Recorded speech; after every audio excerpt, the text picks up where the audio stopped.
ધોરણ 9 સામાજિક વિજ્ઞાન પાઠ 5 દાંડી યાત્રા. સવિનય કાનૂન ભંગના આંદોલનના ભાગરૂપે ગાંધીજી દાંડી ગામના દરિયા કિનારે જઈ મીઠાના કાયદાનો ભંગ કરવાનું એક કાર્ય નક્કી કર્યું. 11મીની સાંજે આશ્રમમાં હજારો લોકોની સભાએ સત્યાગ્રહનો સંદેશો આપ્યો. લોકોને ધરપકડ થાય તો પણ મક્કમતાપૂર્વક અહિંસક રીતે સરકાર સામે લડત આગળ વધારવાનો અનુરોધ ગાંધીજીએ કર્યો.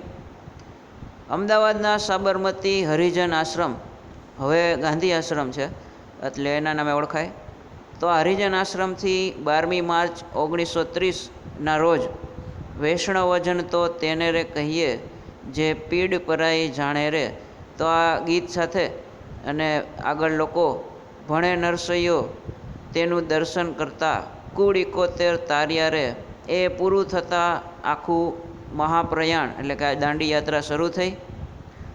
સૂર સંગ્રામ કો દેખ ભાગે નહીં, દેખ ભાગે સોય સૂર નહીં, તો આવા વાક્યો સાથે ગાંધીજીના નેતૃત્વ નીચેના જે સાથીદારો સહિત દાંડી કૂચની યાત્રા શરૂ કરી. ગાંધીજીએ આ દાંડી યાત્રામાં 29 માર્ચ 1930ની વાત છે, તે વખતે તેમણે કહેલું કે કાગડા કૂતરાના મોતે મરીશ, પરંતુ સ્વરાજ્ય મળે નહીં ત્યાં સુધી આશ્રમમાં પાછો નહીં આવું. તો આ વાક્ય દાંડી યાત્રા દરમિયાન તેમણે કીધું. અમદાવાદથી દાંડીનું અંતર આશરે 370 કિલોમીટર અને આ દાંડી યાત્રામાં અસલાલી, બારેજા, નડિયાદ, આણંદ, બોરીઆવી, રાસ, જંબુસર, ભરૂચ, સુરત, નવસારી, તો આ બધા એવા નાના મોટા નગરોમાં તેઓએ સભાઓ ભરી લોકોને સવિનય કાનૂન ભંગ અને મીઠાના કાયદાનો ભંગ શા માટે કરવો જોઈએ એની સમજ આપી. આ દાંડી યાત્રા ગામોમાંથી જે પસાર થતી ત્યાં લોકો રસ્તાની સાફ સફાઈ કરતા, પાણી છાંટી તોરણો બાંધી તે શણગારતા. આ યાત્રાએ ભારતના લોકોમાં અપૂર્વ જાગૃતિ, અજબની શ્રદ્ધા, ચેતના અને એકતા તો એ જગાવવાનું અદ્ભુત કાર્ય એ દાંડી યાત્રામાં થયું. દેશભરમાં સત્યાગ્રહનું મોજું એક ફરી વળ્યું અને ગાંધીજી તેમના સાથીદારો સાથે 24 દિવસની જે પદયાત્રા છે તે બાદ દાંડી પહોંચ્યા અને તારીખ છે 5મી એપ્રિલ 1930. 6 એપ્રિલ 1930 અને સવારે બરાબર 6:30 કલાકે દરિયા કિનારે જામેલા મીઠામાંથી મીઠું ઉપાડેલું અને મીઠાની અન્યાયી કાયદો તોડ્યો હતો. તો અહીંયા મુઠ્ઠી મીઠું ઉપાડી અને આજે મીઠાનો કર ઉઘરાવવાની જે વાત હતી અંગ્રેજ સરકાર તરફથી, તો એને રદ કરવી અને કાયદો તોડવાનો પ્રયત્ન કરેલો. ગાંધીજીએ એ વખતે કહ્યું કે મેને નમક કા કાનૂન તોડ દિયા, અને આ સમયે ત્યાં ઉપસ્થિત જે લોકોને સંબોધતા ગાંધીજીએ કહ્યું કે હું બ્રિટિશ સામ્રાજ્ય રૂપી ઇમારતના પાયામાં જે લૂણો લગાડું છું, એટલે કે એવા શબ્દોથી સંબોધન કર્યું.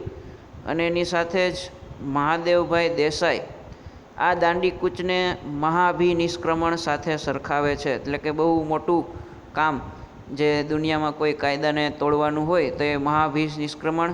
તો યાદ રાખજો, મહાદેવભાઈ દેસાઈ આ વાક્ય કીધું છે દાંડી કૂચ માટે.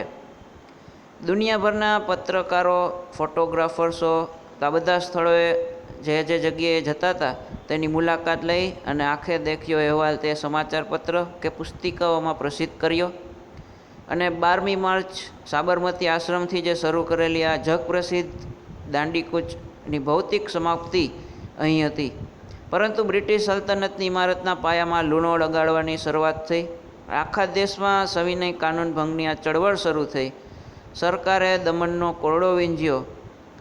લાઠીમાર, ધરપકડો, ગોળીબાર, સ્ત્રીઓ અને બાળકો પર જુલ્મો આચર્યા છતાં લડતનું જોર છે એ ઘટ્યું નહીં.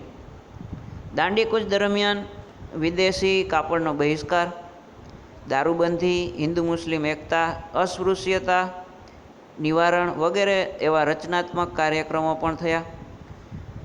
દાંડી યાત્રા અને નમક સત્યાગ્રહ તાનેથી આવેલી જાગૃતિને લીધે અસહકારના આંદોલનો અને સત્યાગ્રહના કાર્યક્રમો દેશભરમાં શરૂ થયા.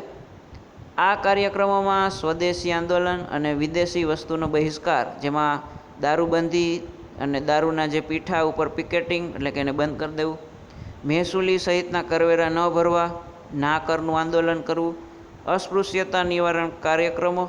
તો આવા કેટલાક સત્યાગ્રહી સભાઓ, સરઘસોના કાર્યક્રમો થયા.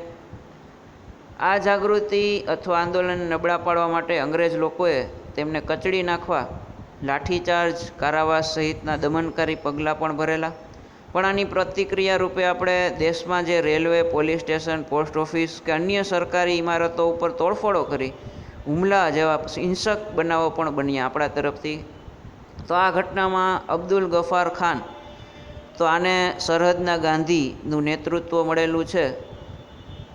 મુંબઈ પાસે વડાલાના પીઠા ઉપર નાગરિકોનો હુમલો, દિલ્હીમાં કસ્તુરબા ગાંધીના નેતૃત્વ હેઠળ દારૂબંધી માટે જે પિકેટિંગ, સુરતના ધરાસણા અને વિરમગામમાં વિસ્તારમાં મીઠાના સત્યાગ્રહ ઉપરાંત સરકારી નોકરીઓનો ત્યાગ કરવો, સરકારી શાળાઓમાંથી અભ્યાસ છોડી દેવો. તો આવા ઘણા બધા કાર્યક્રમો આ દાંડીકૂચ યાત્રા પછી થયા હતા.